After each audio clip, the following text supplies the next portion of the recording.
Hey guys, it's Carl Allen. Welcome to day 3 of 10 days for you acquiring your first business. Dealmakers, what's up? My vision is to completely and utterly disrupt the market for buying and selling small businesses all over the world. So yesterday, we talked a lot about your buy box.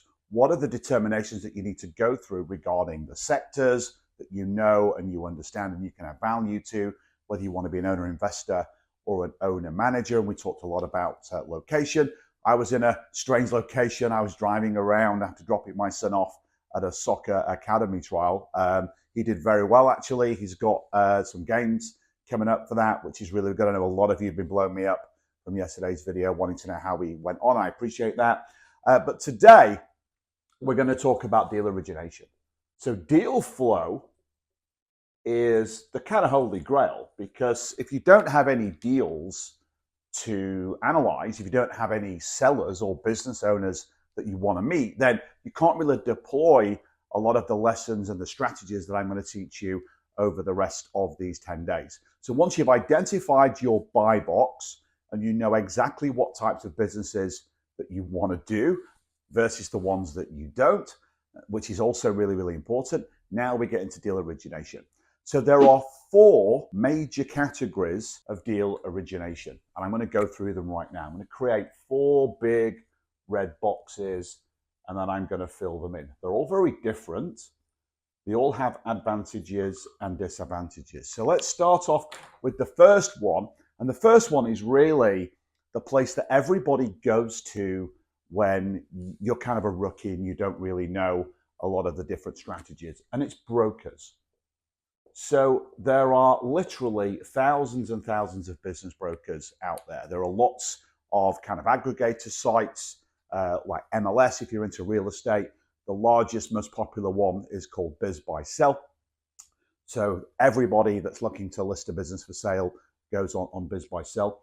Now, I'm not a massive fan of business brokers, right? And let me explain why. There's 3 reasons. The first reason is only about 20% of businesses that actually get sold through business brokers. The other 80% sell off market, which ironically covers the next 3 boxes. But let's stay with brokers. So only 1 in 5 businesses that actually sell will sell through a business broker. Business brokers have a tendency to inflate the valuation just to get the listing. An average business broker, by the way, will only sell 1 in 20 businesses that they actually take on. A typical business broker will make more money from listing fees than they will from closing fees. And the job of a business broker is to sell the business, is to transfer the ownership. So I don't like them for that reason. Some of them are really good. I really like Transworld for brick and mortar businesses, and I really like website closers for online businesses. I have great relationships with those guys. And a problem with a lot of brokers is, the guys that I mentioned before are very good, but most of the others, they don't have the relevant training. They don't have the relevant financial or personal or business training. So they can give really best advice to the business owner. The other problem with brokers is brokers can get in the way of you building know, like, and trust with the business owner. Often they can stop you going one-on-one directly with a seller. We'll talk about meetings tomorrow in day 4. And when brokers are involved, they can kind of get in the way and kind of disrupt that harmony, that friendship, that trust that you're building with the business owner. So brokers, not my cup of tea, as we say in the UK. And one golden rule that I have with business brokers is I only play with business brokers where they're listing a business that's been on their site or in their database for more than 9 months. So why is that? And I'll tell you. So the job of a business broker really is to sell a business to another business. They don't like selling it to financial buyers or individuals like us. They want to find a larger company that can generate a lot of synergies and a lot of cost savings by combining businesses together. That's called a bolt-on acquisition. We'll get into that later. However, most broker contracts are 12 months in length. So when you get to 9 months through a listing. What I actually do is I go on Biz Buy Sell, I'll pick a sector, location, a size, and then I'll filter by how long the business has been listed. If it's been listed less than 9 months, I don't even go there. I wait till it's in that final 3 months, and then the psychology changes. The psychology between the broker, the seller, and you as the buyer changes because they're desperate. The broker's desperate to get a deal done within those final 90 days. And if you're going down a route where you're raising capital to make a closing payment, you're going to need those 90 days to go through that financing process. What I also do is sometimes I look at deals that are less than 1 month to go. So they're 11 months plus listed. That's a great way to get an annuity deal done where you can buy the business like you would lease a car and just pay for the business month on month through the cash flow that the business generates. There's no time in that last month or few weeks to go down the financing route. If the broker wants to sell and get a fee, they're going to even promote a long-term seller financing deal, a zero money down at closing deal to get that done. So brokers is the first place that most people go. Use brokers with caution. Use it as part of your overall deal origination strategy. But what you really want to do is you want to be thinking about going off market. It's like the real estate market. I know a lot of you guys are into real estate. So if you go to Zillow or you go to all these MLS sites, there's loads of different people kind of looking at these deals.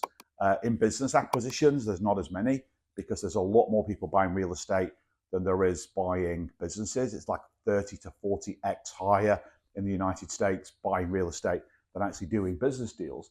But off market for us is the way to go. And there's 3 ways to go off market and add a lot of value. The first one is building a network. Now, I'll tell you why this is really, really important. So before any business owner goes to a broker, they go through the realization in their mind that they are ready. They are personally, financially, and business ready to transfer the ownership of their business to somebody else, whether it's retirement, boredom, frustration, burnout. We talked about that in the buy box training yesterday. Whatever their reason, before they go anywhere near a business broker, they'll talk to 4 people. Who do they talk to? Well, they'll talk to their CPA. So every business has a CPA. They'll call their CPA and say, hey, thinking about selling my business this year, get ready. They'll call their lawyer. They'll say, hey, Mr. Attorney, Mr. Lawyer, thinking about selling my business this year, get ready. Someone's going to need to do some due diligence. Someone's going to be creating a sale and purchase agreement or an asset purchase agreement to buy the business. Get to that later in the series. Get ready. They call their wealth manager. This is my favorite network to build. They call their wealth manager. So a big part of transitioning business ownership is for the business owner to realize some capital and then deploy that capital into the market to kind of fund retirement. So their wealth manager or their tax planner or their estate planner, whatever you want to call them, and there's literally hundreds and hundreds of thousands, if not millions of these people on LinkedIn. So go and build a network with these guys, get to know them, tell them your buy box. They're talking to business owners every single day about these retirement planning issues. So if you want to buy an engineering company in Wisconsin, that's your buy box, and you're calling wealth managers in Wisconsin, they're going to have engineering business owner clients that they're already having conversations to. So building that network is really, really important. The final one is a financier or a bank. If you're a business owner, somebody has deployed some capital into your business or you're depositing money with a bank. So if you're networking with banks and investors and lenders and all the people that make up the kind of the financial ecosystem, you're networking with those people in your local area. Again, they're all going to have access to deal flow. So all these guys have got deal flow in your buy box before anybody goes anywhere near the business brokers. So definitely do that. If you were only to do one of these strategies, that would be my recommendation. 2 more to quickly talk to you about. The third one is called the direct approach. So a direct approach is a very clever psychological strategy that we've deployed.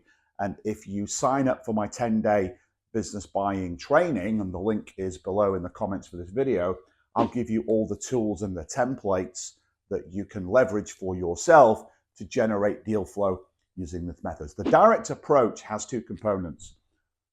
So part A is you go build a list. So again, in the training that you can go into if you like, I give you the lists of all the data providers like Data Axle and Hoover's and Dun & Bradstreet, where you can get free lists of businesses.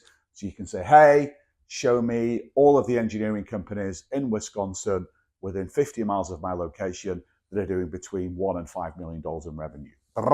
Gives you the list, tells you who the owners are, all the contact information. So you've got the list of targets. You can go on their websites, figure out, does that business fit my buy box? Yes, it's on the list. No, pass it on to somebody else or do whatever. And then once you build that list, then you write to them. And you write to them with a letter. We don't use email, right? Why do we not use email? So I own 20 different companies. I've got personal emails and all that different stuff. I get over 1,000 emails a day. I actually have to hire a virtual assistant just to go through all my emails every day. It's like a full-time job. It's crazy. I don't get any letters. I probably get 3 letters a week. I just came back from a 2-week trip to the United States. I went to 7 different states in 15 days, board meetings, speaking at events, masterminds, looking at businesses to buy, etc. Even closed a deal. I was out there. I got back. There was over 20,000 emails in my inbox because my VA had taken a break as well. Crazy. I had 3 letters. I go home. I'm like, whoa, it's a letter. Normally, it's an invoice for something, or a nice letter, personalized, colored envelope, handwritten. All that stuff. We can teach you exactly how to send those letters, craft those letters, position those letters in the 10-day business buying launch training. Again, click the link in this video. We send those letters, and in those letters, we build rapport. So how do we build rapport? Well, we do 3 things. Number 1, we tell them all about ourselves. So why you want to buy a business in their sector. So tell them a little bit about yourself that they're going to find appealing. Number 2, we find out some information about the business using the website or Google searches, and you can hire a VA, $7 an hour in the Philippines to do this for you if you like. They find out some things. Have they won an award? Have they hired a new member of staff? Have they signed a new contract? Did they do something very unique, very specific in their market? Are they highly differentiated in what they do? Have they got intellectual property? Have they just merged with another business? Whatever it is, there's all this stuff online, the internet, that you can leverage. So you put some stuff in the letter that complements them. Hey, I really like your engineering company in Wisconsin. I see you've just hired this great guy. You've just won this award. You've just signed on this new contract. And I love your kind of vision on your website about how you position yourself inside of your marketplace. I can see why you're a successful company and why your customers love you. Like, a business owner is going to read that instead of saying, hey, I want to buy your business, please call me. You're complimenting them on their business, right? It's like, have you ever gone out on a Sunday with your family and you've got a couple and they're walking, say, a dog, and the dog's like a really cute dog, and you go up to him and say, hey, I love your dog. He's so cute. Let me stroke him. What a beautiful dog. You're building massive rapport with that person. Anyone that's wheeling a little newborn baby in a pram and you say, oh, wow, like, how old's the baby? I normally get the sex of the baby wrong. I'll say, hey, how old is he? And they say, it's a girl. That breaks rapport, right? So, you know what I mean? When you talk to somebody that has a little baby, you say, oh, wow, your baby's beautiful. Like, what's her name? What's his name? How old are they? Like, are they a good baby? Are they, whatever. You're building rapport. They're going to know you and like you by doing that. And that's what we're doing in these letters. The second thing that we can do in the letter is we can find out some information about the business owner themselves. You can find them on LinkedIn. You can find them on Facebook. They might be on Instagram. If they're young enough, they might be on TikTok and all of these other social, media sites. And you can find out where they go on vacation. Are they into a particular sports team? Have they been to a certain restaurant? What are their interests? What are their hobbies? And, I've leveraged this all the time. I bought businesses from people because I found out before meeting them or writing to them that they were really into Tony Robbins, or they really loved like a particular movie.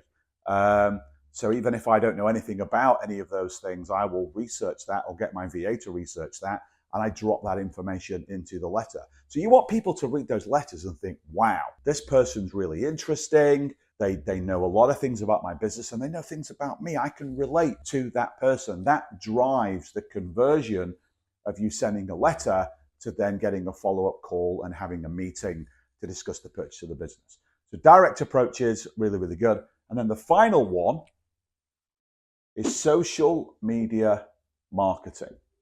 Now, when I first started as a deal maker back in 1992, I was working on Wall Street, we didn't have Google and Facebook and YouTube and Instagram and LinkedIn and the internet. I had this little black screen on my desk called a Quotron. And we used to get, it was a green screen with all these crazy numbers on. We used to get stock quotes and news and all these different things. We didn't have what we now have as the internet, which I think a lot of the times we can take for granted. And some of the best deals I've ever originated, some of the best deals my students have ever originated and acquired as businesses are deals that they got from social media. We leverage LinkedIn, we leverage Facebook, we leverage Clubhouse. You can network and join these groups online, get to know people, and then there's deals that come out of those. And again, I'll teach you all of these different strategies in detail inside of the 10-day business buying launch program. It's a couple of $100. It's a great entry level training to come into this marketplace. Click the link below, get into that training, and I will get you through all that. So those are the 4 primary methods we use for deal origination. We use brokers, especially if they're 9 months listed or beyond. We build networks of CPAs, wealth managers, lawyers, and financiers. We leverage social media marketing using all the free, incredible tools that are out there. And we leverage the direct approach. We build lists using free data sources. And then we craft psychologically compelling letters that drive a business owner to take an action. And the action is to call you and schedule a meeting or a Zoom call where you can get into the next stages, which we're going to be talking about tomorrow in day 4. So I hope you found that useful. Again, please click like and subscribe to these videos so you're getting them every time I post them. And if you want to take me up on the offer of going into the detailed 10-day business buying training, click the link below, get yourself signed up, and I'll see you inside of that Facebook group. Until then, my friends, I will see you soon. Bye-bye for now.